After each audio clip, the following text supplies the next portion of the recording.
आप सभी को प्रभु यीशु मसीह के मधुर और प्रिय नाम में जय मसीह की। परमेश्वर का हम धन्यवाद देते हैं कि पिछले काफ़ी दिनों से हम लोग पहला शामिल की पुस्तक से अध्ययन करते आ रहे थे और परमेश्वर ने हमारी सहायता किया, मदद किया पहला शामिल की पुस्तक को समझने में और परमेश्वर के बारे में जानने में और परमेश्वर की विश्वास योग्यता को अपने जीवन में चखने में। अब परमेश्वर ने मौका दिया है कि आज से हम भजन संहिता की पुस्तक से हम अध्ययन करेंगे। तो आने वाले काफ़ी महीनों तक हम भजन संहिता की पुस्तक से अध्ययन करेंगे और पूरे भजनों का अध्ययन नहीं करेंगे, लेकिन कुछ कुछ भजन है उसका हम आने वाले प्रत्येक दिनों में अध्ययन करेंगे। तो जो भजन लिया गया है वो है पहला भजन और उस पहले भजन को हम पढ़ेंगे और मैं आपसे निवेदन करूंगा कि परमेश्वर के वचन को आदर व सम्मान देने के लिए आप सब लोग अपने अपने स्थानों पर खड़े हो जाएं। परमेश्वर के वचन में इस प्रकार से लिखा हुआ है, क्या ही धन्य है वह पुरुष जो दुष्टों की युक्ति पर नहीं चलता और न पापियों के मार्ग में खड़ा होता और न ठट्ठा करने वालों की मंडली में बैठता, परंतु वह तो यहोवा की व्यवस्था से प्रसन्न रहता और उसकी व्यवस्था पर रात दिन ध्यान करता रहता। वह उस वृक्ष के समान है जो बहती नालियों के किनारे लगाया गया है और अपनी ऋतु में फलता है और जिसके पत्ते कभी मुरझाते नहीं। इसलिए जो कुछ वह पुरुष करे वह सफल होता है।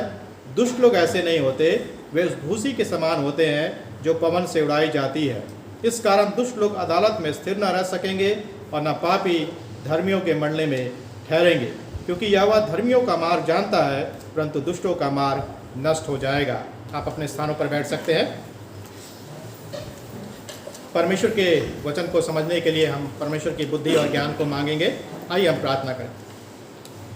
परमेश्वर पिता, हम धन्यवाद देते हैं आपके वचन के लिए। सचमुच में परमेश्वर पिता, आपका वचन अनमोल है, किसी भी चीज़ से प्रभु जी बहुत ज़्यादा बहुमूल्य है, क्योंकि आपने स्वयं अपने वचन में कहा है कि मैंने अपने वचन को अपने बड़े नाम से अधिक महत्व दिया।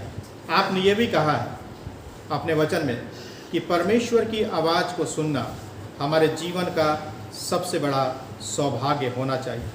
हम संसार में बहुत सारी आवाज़ों को सुनते हैं। होने दीजिए परमेश्वर पिता, जब हम आज आपके भवन में उपस्थित हैं, हम सिर्फ और सिर्फ आपकी आवाज़ को सुनने वाले हो सके, क्योंकि यदि हम आपकी आवाज़ को सुनेंगे, आपकी आवाज़ हमारा मार्गदर्शन करेगी जीवन में आगे बढ़ने के लिए, संसार में आगे बढ़ने के लिए, उस मार्ग पर आगे बढ़ने के लिए जिस मार्ग को आप दिखाने के लिए इस पृथ्वी पर आए थे। आप हमारी मदद करें, सहायता करें कि जब हम आपकी आवाज़ को सुने हम प्रत्युत्तर दे सकें और आपकी आवाज़ को हम अपने जीवन में महत्व दे सकें। इस भजन को और भजन की पुस्तक को समझने में आप हम सबकी मदद करें, ना सिर्फ समझने में लेकिन इसको अपने जीवन में उतारने में, इसको अपने जीवन का अनुभव बनाने में आप हमारी मदद करें। प्रार्थना को प्रभु यीशु मसीह के नाम से मांगते हैं, आमीन। ये भजन आपके सामने पढ़ा गया और जो मुख्य बात है इस भजन का वो इस प्रकार से है, क्या आपके अंदर एक सफल विश्वासी का चरित्र है या दुष्ट व्यक्ति का चरित्र है?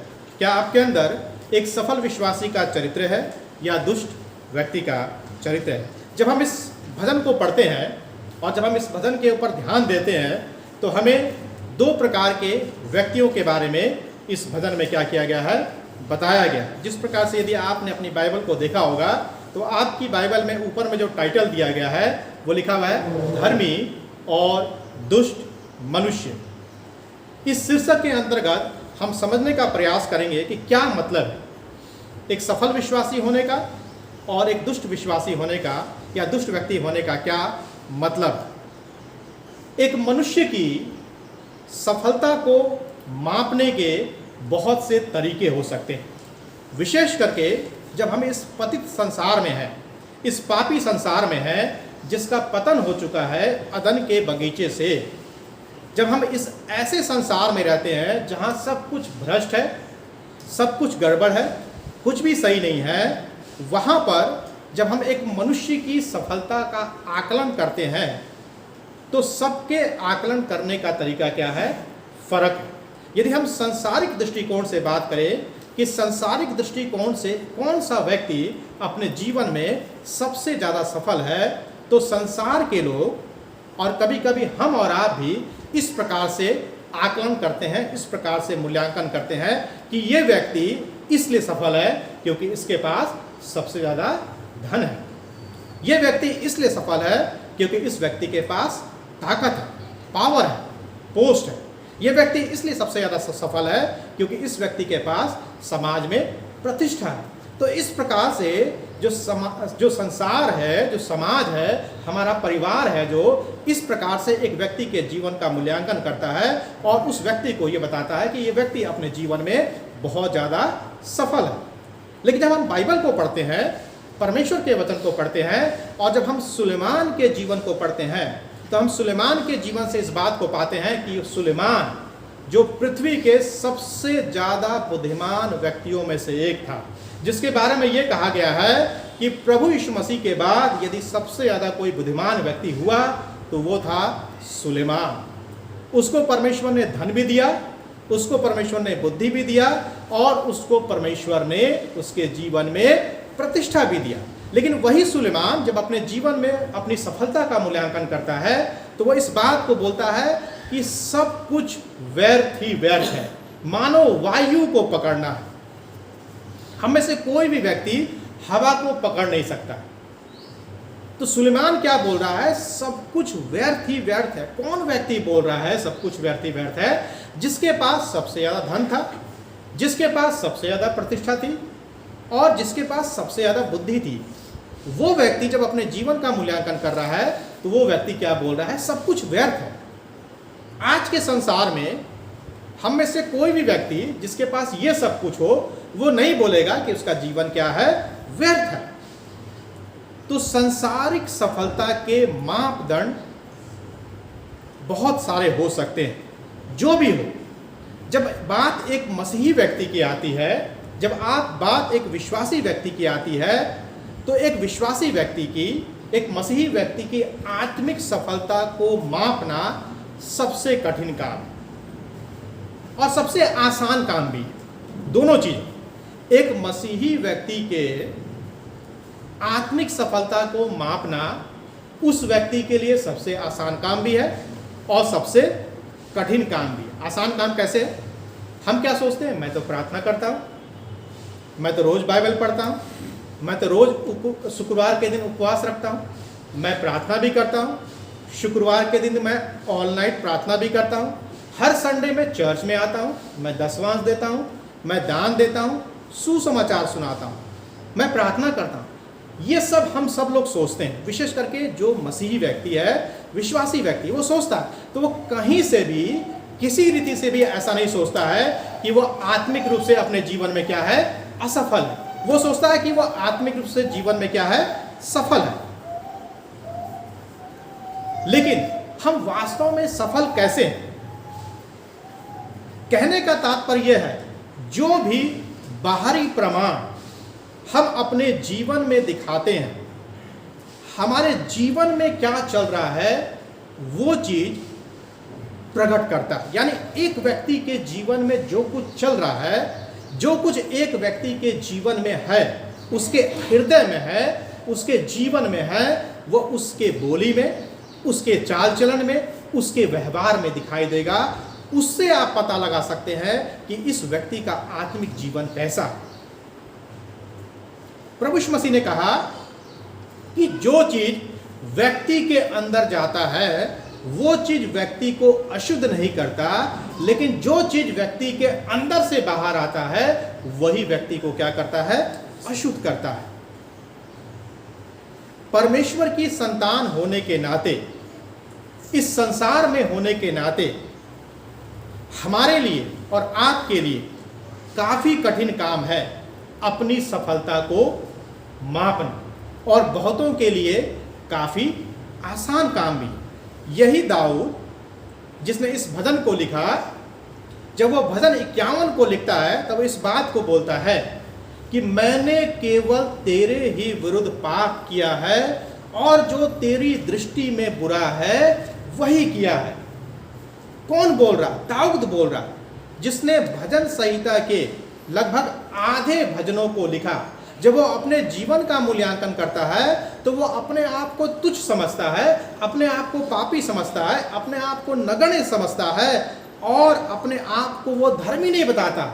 लेकिन कई दफा हम अपने जीवन में अपने आप को धर्मी के रूप में प्रस्तुत करते हैं, हम एक सफल विश्वासी के रूप में अपने जीवन को प्रस्तुत करते हैं। परमेश्वर का धन्यवाद हो इस भजन के लिए, इस विशेष करके भजन 1 के लिए, जो हमारी सहायता करता है इस बात का पता लगाने में कि क्या चीज है, वो कौन सा तरीका है जो एक विश्वासी को उसके जीवन में सफल बनाता है या एक विश्वासी को उसके जीवन में सफलता प्रदान करता है। आज हमें इस बात को देखने की जरूरत है कि कैसे हम परमेश्वर के मापदंडों के अनुसार, यानी जो मापदंड परमेश्वर के वचन में दिए गए हैं उसके अनुसार कैसे हम एक सफल मसीही जीवन को जी सकते हैं और कैसे हम अपने जीवन का मूल्यांकन कर सकते हैं। पहली बात 1 से 3 पद के अनुसार एक सफल विश्वासी का मार्ग, एक सफल विश्वासी का मार्ग। एक सफल विश्वासी अपने जीवन के चाल चलन को कैसे अलग करता है, यानी एक सफल विश्वासी होता है, एक अच्छा विश्वासी होता है, परमेश्वर का भय मानने वाला व्यक्ति होता है, वो अपने जीवन को कैसे संसार से और संसार की बातों से और संसार की बुराइयों से कैसे अलग करता है। सबसे पहली बात यदि हम उसमें देखें, वो दुष्टों के समान विश्वास नहीं करता, वो दुष्टों की युक्ति व निमंत्रण को नहीं सुनता। लिखा हुआ है, क्या ही धन्य है वह पुरुष जो दुष्टों की युक्ति पर नहीं चलता और ना पापियों के मार्ग में खड़ा होता है। तो एक जो सफल विश्वासी है, परमेश्वर के नजर में वचन के अनुसार वो अपने जीवन के चाल चलन का मूल्यांकन करता है, अपने चरित्र को देखता है, किस बात की तरफ वो ध्यान देता है कि वो दुष्टों के समान कार्य नहीं करेगा, वो दुष्टों के समान विश्वास नहीं करेगा, वो दुष्टों के समान युक्ति को नहीं बनाएगा और दुष्टों के निमंत्रण को वो नहीं सुनेगा। दूसरी बात वो क्या करता है इसी में, वो दुष्टों के समान व्यवहार नहीं करता है। लिखा हुआ है पहले पद के अंतिम भाग में, और न ठट्टा करने वालों की मंडली में बैठता है। ठट्टा करने वालों की मंडली में बैठता है। परमेश्वर के वचन में लिखा हुआ है कि परमेश्वर मजाक में या ठट्टों में नहीं उड़ाया जाता। तो जो दुष्ट लोग होते हैं, जो परमेश्वर के वचन का इनकार करते हैं, वो परमेश्वर का भी इनकार करते हैं, परमेश्वर का भी मजाक उड़ाते हैं, परमेश्वर की भी निंदा करते हैं। बहुत सारे संसार में ऐसे लोग थे जिन्होंने परमेश्वर की निंदा करी, परमेश्वर का मजाक उड़ाया। जब टाइटैनिक जहाज को बनाया गया था तो टाइटैनिक जहाज के बनाने वाले व्यक्ति से पूछा गया कि क्या यह टाइटैनिक जहाज डूब सकता है। उस व्यक्ति ने बोला, इस जहाज को तो परमेश्वर भी डुबा नहीं सकता है। क्या हुआ आपको मालूम है क्या हुआ? पहले ही यात्रा में पहले ही दिन वो टाइटैनिक जहाज क्या हो गया? डूब गया। परमेश्वर ठट्टों में और मजाक में नहीं उड़ाया जाता। परमेश्वर जीवित परमेश्वर, महान परमेश्वर, उसका भय और उसका आदर हमारे और आपके जीवन में होना चाहिए। वो दुष्टों के साथ संबंध नहीं रखता। इसका क्या मतलब है? वो दुष्टों के साथ संबंध नहीं रखता, यानी जो सफल विश्वासी है वो दुष्टों के साथ किसी भी प्रकार का संबंध नहीं रखता। इसका यह मतलब है कि वो दुष्टों के साथ चलता नहीं है, उनकी मंडली में नहीं बैठता है, उनके साथ संगति नहीं रखता है। ये कहने का मतलब है। तो जो एक सफल विश्वासी है वो अपने जीवन के चाल चलन को क्या करता है? अलग करता है। किससे अलग करता है? दुष्टों के समान विश्वास ना करने से, उनके समान युक्ति ना बनाने से, उनके निमंत्रण को ना सुनने से, उनके समान व्यवहार ना करने से और उनके साथ संबंध ना बनाने से। इसी में जो अगली बात है वो ये है, एक सफल विश्वासी एक ऐसे जीवन को नहीं जीता है जो पतन की ओर ले जाता है। एक सफल विश्वासी ऐसे जीवन को नहीं जीता है जो पतन की ओर ले जाता है। परमेश्वर ने आदम और हवा को बनाया था। परमेश्वर ने आदम और हवा को अदन के बगीचे में रखा था।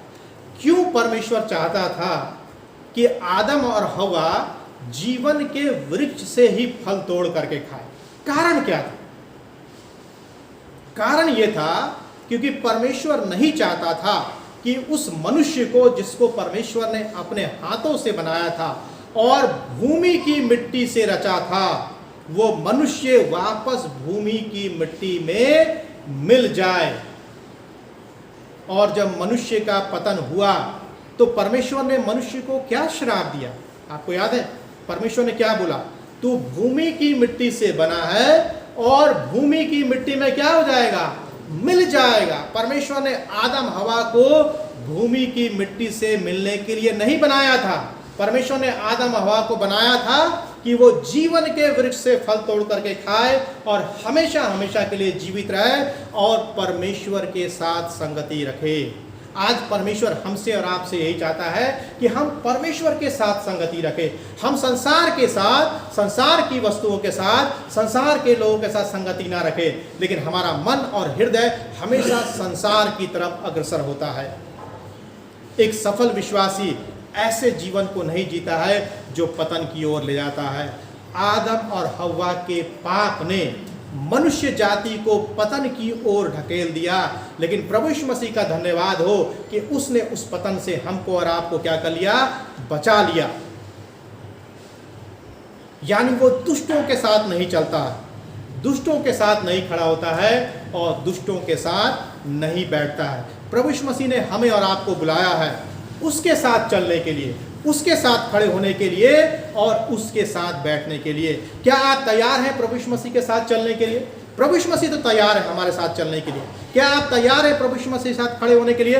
प्रभु यीशु मसीह सदैव हमारे साथ खड़े होने के लिए तैयार है। क्या आप तैयार हैं प्रभु यीशु मसीह के साथ बैठने के लिए, उसके साथ संगति करने के लिए? परमेश्वर हमेशा तैयार और खड़ा है। तीसरी बात इसी में, एक सफल विश्वासी इस बात को जानता है कि स्वयं उसके और संसार के मध्य में एक बड़ा अंतर है। एक सफल विश्वासी इस बात को जानता है कि स्वयं उसके व संसार के मध्य में एक बड़ा अंतर है। जब आदम और हव्वा ने पाप किया तो आदम और हव्वा कहाँ जाकर छिप गए? झाड़ियों में छिप गए। यदि आपने परमेश्वर के वचन का अध्ययन किया होगा तो आप इस बात को पाएंगे, उससे पहले आदम और हव्वा कभी भी नहीं छिपे अदन के बगीचे में, कभी भी नहीं छिपे झाड़ियों में। वो पहला दिन था जब उन्होंने पाप किया उनमें और परमेश्वर के मध्य में एक बड़ा अंतर आ गया। पाप जो है एक अंतर को लेकर के आता है परमेश्वर और हमारे बीच में। और उस दिन ऐसा ही हुआ, जब आदम और हव्वा ने पाप किया उनके और परमेश्वर के बीच में एक बड़ा अंतर आ गया। वो झाड़ियों के पीछे जाके छिप गया।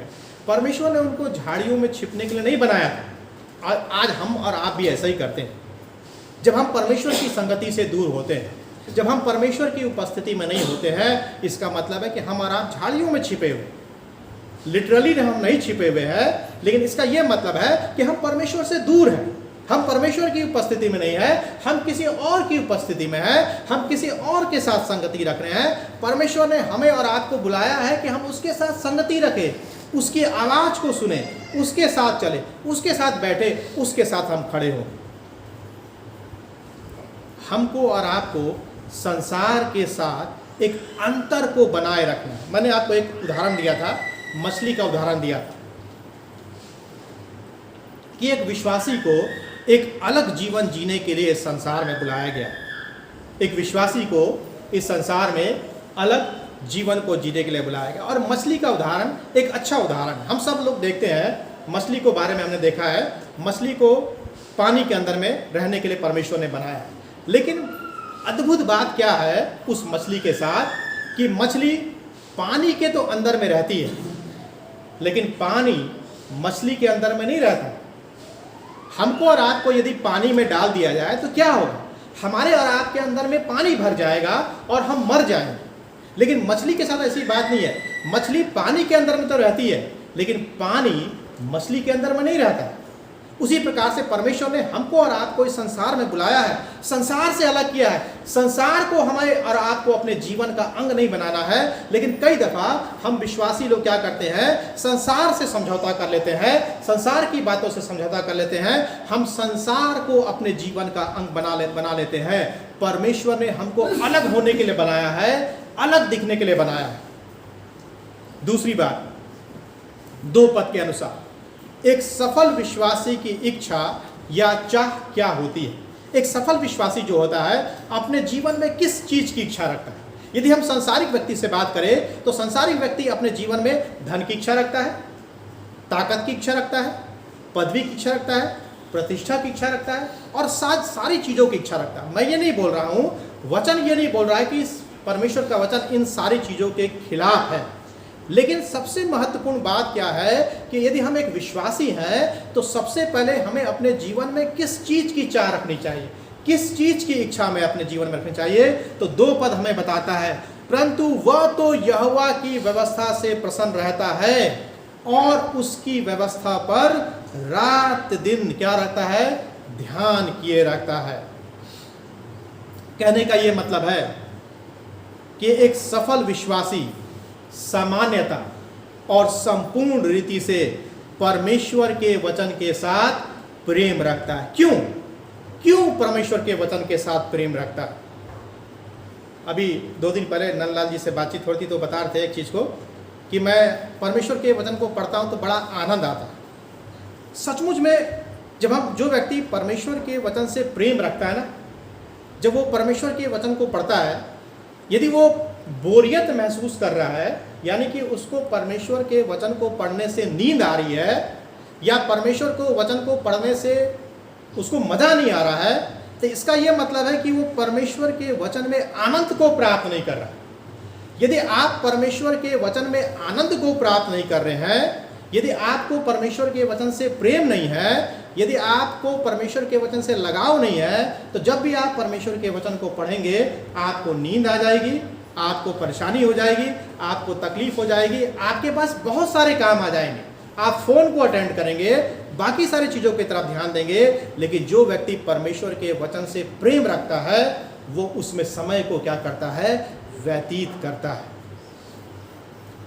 उसको आनंद मिलता है परमेश्वर के वचन को पढ़ने से, उसमें वो शांति को प्राप्त करता है, उसमें वो प्रेम को प्राप्त करता है, उसके अनुसार वो जीता है, क्योंकि उसको पता चल जाता है कि परमेश्वर का वचन आत्मिक बढ़ोतरी का मार्ग है। जिस प्रकार से 2 चीजें बहुत जरूरी है मसीह जीवन के। यदि आप सांसारिक रूप से, शारीरिक रूप से फिट रहना चाहते हैं तो उसके लिए भोजन जरूरी है, उसके लिए एक्सरसाइज जरूरी है, उसके लिए नींद जरूरी है, उसके लिए शरीर का अनुशासन जरूरी है। ठीक उसी प्रकार से यदि आप आत्मिक रूप से फिट रहना चाहते हैं तो परमेश्वर के वचन का अध्ययन जरूरी है, परमेश्वर से प्रार्थना जरूरी है, परमेश्वर के साथ संगति जरूरी है। परमेश्वर का वचन एक सफल विश्वासी के लिए मूल्यवान चीज है, लेकिन जो व्यक्ति परमेश्वर से वचन से प्रेम नहीं रखता है उसके लिए वो मूर्खतापूर्ण बातें, ठोकर की बातें, बेकार की बातें। लेकिन जो व्यक्ति परमेश्वर के वचन से प्रेम रखता है उसके लिए वो चीज मूल्यवान है, क्योंकि उसको पता है कि परमेश्वर का वचन उसके जीवन में आत्मिक विकास को लेकर के आएगा, क्योंकि परमेश्वर का वचन उसके लिए भोजन के समान है, दूध के समान है, मांस के समान है, रोटी के समान है, मधु के समान है। साथ ही साथ परमेश्वर का वचन एक सफल विश्वासी के लिए ज्योति है, सत्य है, एक दर्पण के समान है, पानी के समान है, तलवार के समान है और हथौड़े और आग के समान है। विश्वासी जानता है, क्या जानता है? विश्वासी इस बात को जानता है, जब भी एक विश्वासी परमेश्वर के वचन का अध्ययन करता है, परमेश्वर के वचन के साथ समय को व्यतीत करता है, और जब भी विश्वासी परमेश्वर के वचन के हर एक पृष्ठ को पढ़ता है, परमेश्वर के वचन के हर एक पद को पढ़ता है, अध्याय को पढ़ता है, तो वो उस चीज को प्राप्त करता है जो उसके आत्मा के लिए सबसे महत्वपूर्ण है। यदि आपने इस चीज को नहीं समझा है कि आपकी आत्मा के लिए सबसे महत्वपूर्ण क्या है, तो आपकी आत्मा कभी भी संतुष्ट नहीं होगी, आपकी आत्मा हमेशा अतृप्त होगी, क्योंकि वचन मसीही जीवन की आवश्यकता को पूरा करता है। आपके आत्मिक जीवन की आवश्यकता को क्या चीज पूरा कर रहा है? क्या संसार की चीजें आपके आत्मिक जीवन की आवश्यकता को पूरा कर रही हैं? संसार की चीजें आपके आत्मिक जीवन की आवश्यकता को कभी भी पूरा नहीं कर सकती है। सिर्फ और सिर्फ परमेश्वर का वचन, परमेश्वर के वचन का अध्ययन, परमेश्वर के साथ संगति, उसके आत्मा के साथ संगति और प्रार्थना का जीवन ही आपके आत्मिक जीवन को संतुष्ट कर सकता है। एक सफल विश्वासी की इच्छा क्या होती है? कि परमेश्वर के वचन का अध्ययन करें। तीसरी बात, तीसरे पद के अनुसार एक सफल विश्वासी की उन्नति का क्या कारण होता है? एक जो सफल विश्वासी होता है वो अपने जीवन में किस प्रकार से उन्नति को प्राप्त कर सकता है? जब हम तीसरे पद को पढ़ते हैं तो हम पाते हैं इस तीसरे पद में प्रतिज्ञा के साथ शर्तें भी जुड़ी हुई। लिखा हुआ है, वह उस वृक्ष के समान है जो बहती नालियों के किनारे लगाया गया है और अपनी ऋतु में फलता है और जिसके पत्ते कभी मुरझाते नहीं। शर्त क्या है? इसलिए जो कुछ वह पुरुष करे वो सफल होता है। इसलिए जो कुछ वह पुरुष करे क्या होता है? सफल होता है। क्यों? एक आत्मिक व्यक्ति, एक मसीही व्यक्ति, एक विश्वासी व्यक्ति अपने जीवन में सफल क्यों होता है? क्योंकि वह उस वृक्ष के किनारे लगाया गया है जो बहती नालियों के किनारे लगाया गया, जो अपनी ऋतु में फलता है। इसका क्या मतलब है? जब हम एक अलग जीवन को जीते हैं, एक विश्वासी जीवन को जीते हैं, कठिनाइयों के मध्य में, परेशानियों के मध्य में, सताव के मध्य में, आर्थिक समस्याओं के मध्य में, संसार क्या बोल रहा है उसकी परवाह ना करते हुए, और जब हम परमेश्वर के वचन से अपनी आत्मा को तृप्त करते हैं, तब हम अपने जीवन में इन चीजों को पूरा होता हुए देखते हैं और परमेश्वर की आशीषों को अपने जीवन में हम अनुभव करते हैं। इसका क्या मतलब है? लिखा हुआ उस वृक्ष के समान है जो बहती नालियों के किनारे लगाया गया है और अपनी ऋतु में फलता है और जिसके पत्ते कभी मुरझाते नहीं। आम का पेड़, दो आम का पेड़ है, एक आम के पेड़ में फल लगा हुआ है, तो एक प्लम्बर भाई आते हैं, बोलते हैं सर आपने बहुत पानी दिया इसलिए इसका आम बहुत मीठा होगा।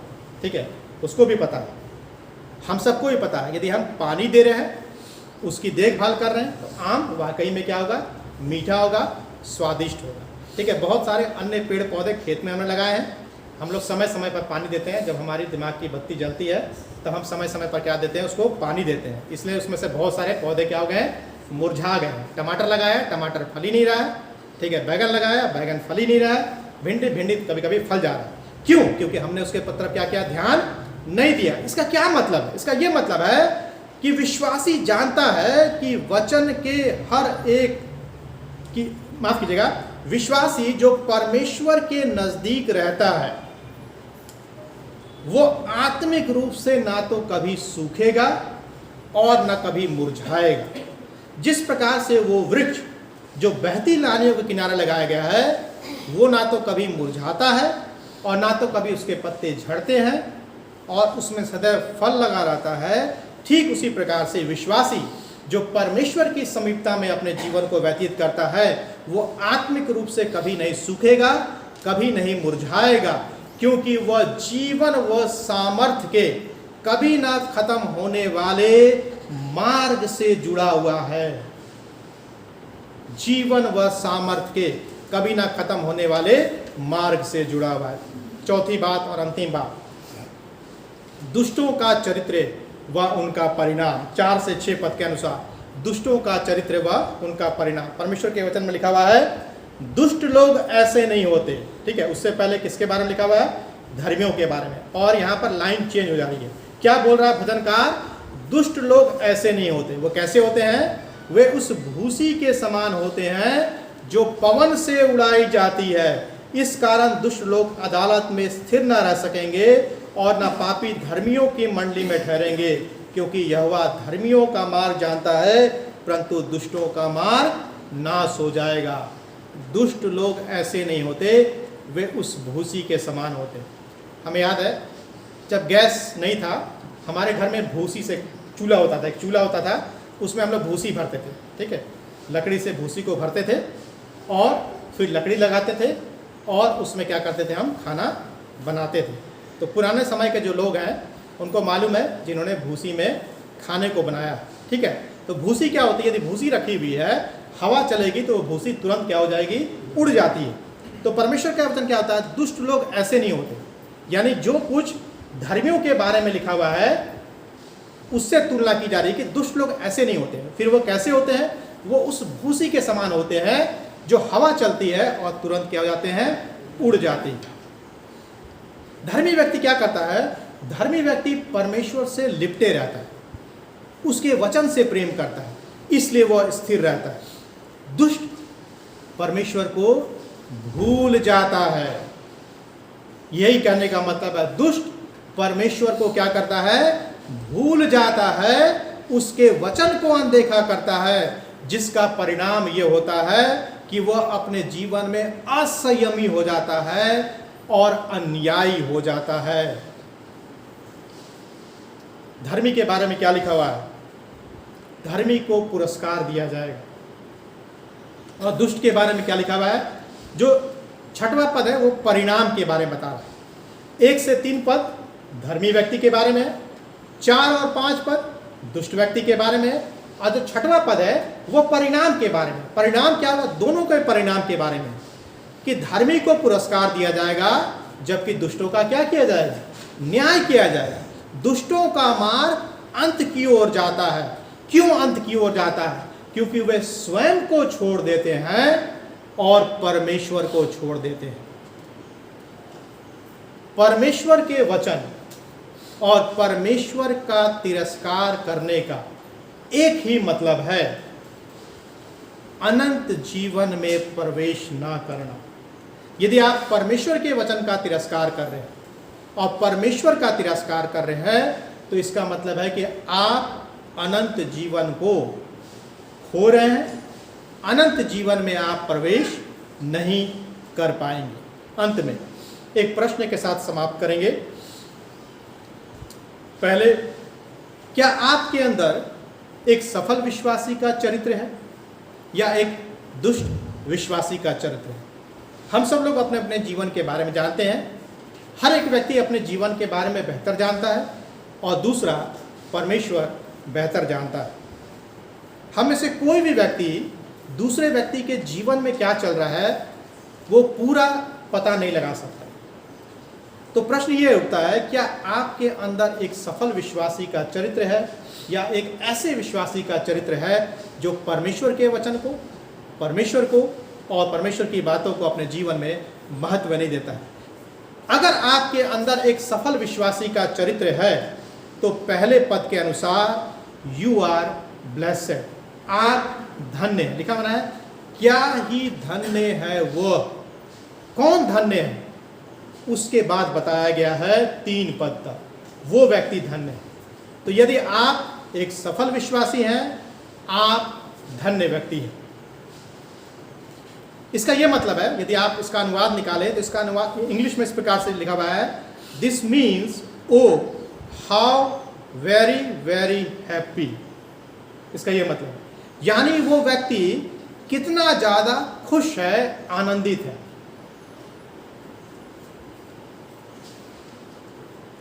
यदि हम में से चर्च के बाद सब लोगों को बोल दिया जाए या हमारे पास फ़ोन आ जाए कि आप सब लोगों को 10-10 करोड़ रुपया दिया जाएगा, इतने ज़्यादा हम सब लोग खुश हो जाएंगे कि उसका कोई हिसाब नहीं रहे। ठीक है, कैलकुलेशन करना शुरू कर दें। एक गाड़ी, हाँ एक तो गाड़ी खरीदूंगा, एक बाइक खरीदूंगा, एक घर होगा, ठीक है, अच्छे होटल में जाऊंगा, घूमने जाऊंगा। हमारी खुशी का कोई ठिकाना नहीं रहेगा, आनंद नहीं रहेगा। लेकिन जो सफल विश्वासी होता है, जब वो परमेश्वर को प्राप्त कर लेता है, उसका जो उसके जीवन में जो आनंद है ना, वो 10 करोड़ रुपयों से भी ज़्यादा आनंदित है।